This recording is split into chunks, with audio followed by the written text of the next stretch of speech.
and the chyrons and the consultants and the people who have been anti-Trump since the beginning and continue to be as he becomes president. I mean, look, Anderson, I think the more important conversation, maybe it's for another time, but let's start it tonight briefly. The more important conversation is we're at a very important inflection point about journalism. What are the standards here? How are we going to cover the new president of the United States? Because I took a little peek at what the headlines about President-elect Obama were 8 years ago. Whew. Talk about the world's biggest disconnect. It was basically how he'll rule with excellence. Should President-elect Obama go to Oslo now and pick up his Nobel Peace Prize, or should he wait until after he's sworn in? We get nothing like that. We get no forbearance. We get nothing. We get no respect. We actually covered Donald Trump's allegations against against President Obama quite frequently, and interviewed actually Donald Trump about his allegations, completely unproven and fake, against President Obama. I don't know what that has to do with this. I'm just merely saying you're talking about old headlines about President Obama. We ran with that story a lot. At this time, before he was president-elect, it was basically what will they wear to the inauguration and how historic, in other words, what will his inaugural address be? Why don't we have that conversation? I'm happy to talk to you about that, but we can't. When CNN and BuzzFeed and others are trying to release information sequentially on the same night, and it all gets picked up and gets looped together, and you know that. I was on several shows this morning. Our incoming Chief of Staff, Reince Priebus, was. We had a press conference today with the President-elect, and it all gets I understand other together. people. You may not like it. I understand other people loop things together, but we are not discussing the details of what BuzzFeed dumps onto the internet. That's not. You haven't heard that on CNN did today, and I guarantee you they will tonight, probably on a show that runs after yours. They probably have not heard. We have those. been very conscientious in not discussing the details, the completely unsubstantiated and increasingly false, apparently, details of what was being reported by BuzzFeed, or what was not even being reported, just being dumped onto the internet by BuzzFeed. And we're not going to do it tonight, certainly not on my program. But we want to. And it's all fake news. And let me just say, it's not. I mean, that's just disingenuous. In that report, yes, it's all fake news. And people keep using the word dossier, like using some fancy French word is going to imbue it with credibility.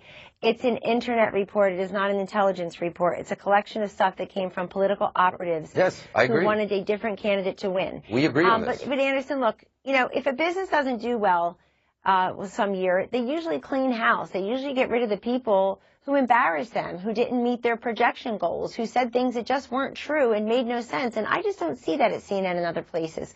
I mean, how are we going to move forward and have a great relationship with major news organizations if everything just sounds and looks and seems the same? The chyrons, the pundits. But to be honest, my job is not to have a great relationship with you. My job, I mean, I like you personally, my job, and I respect you, and I respect anybody who is in the public arena and putting themselves out there and is a public servant, as you all are.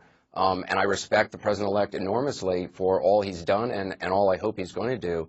But the job of the press is not to be buddies and hang out socially with everybody. How about be fair? I agree. Well, gosh, that certainly has been the case for President Obama. I've never been to the White House to hang out socially. But a lot of folks have. A lot of folks have. I agree. But that aside, I don't go to the White House Correspondent Dinner. I went once. I'm like, I'm never going again. I don't want to hang out socially with these people. That's not my job. But look, this is a larger conversation. I'm happy to have it to you because I do. Well, it is. And Anderson, just briefly, that's right. But Mike Pence put it best today, our Vice President-elect. He said, in introducing our President-elect Donald Trump, he said that we all support a fair and free press. But with freedom comes responsibility. And he's absolutely right. And I think people should not do this rush to judgment, have conclusions in search of evidence that then really confuse the viewers and the readers. I totally agree. I totally agree with that. We're on the same page on that. And Kellyanne, Conway, as always, I appreciate your time. Well, throughout the interview, you heard Kellyanne Conway repeatedly claim that CNN linked to the BuzzFeed story that the Trump team and many others are taking exception with the BuzzFeed story, which we have not reported the details on. You also heard me say repeatedly that that is simply not true. About 20 minutes after that interview, before we went on air, Kellyanne Conway tweeted this screenshot of our reporting, and what she claims is a link to BuzzFeed in that article. Now, just as a matter of fact, because facts do actually matter, it is not a link to BuzzFeed. It links to a story by CNN's Dylan Byers about the controversy. And his piece, which I've read, does not link to BuzzFeed, nor does it lay out the unverified, unsubstantiated allegations that the Trump people rightly are objecting to. It does mention Trump attorney Michael Cohen. That's only because Michael Cohen publicly denied what BuzzFeed's, his mention in the BuzzFeed, I don't even want to call it reporting, the document dump. There is no link to BuzzFeed, full stop.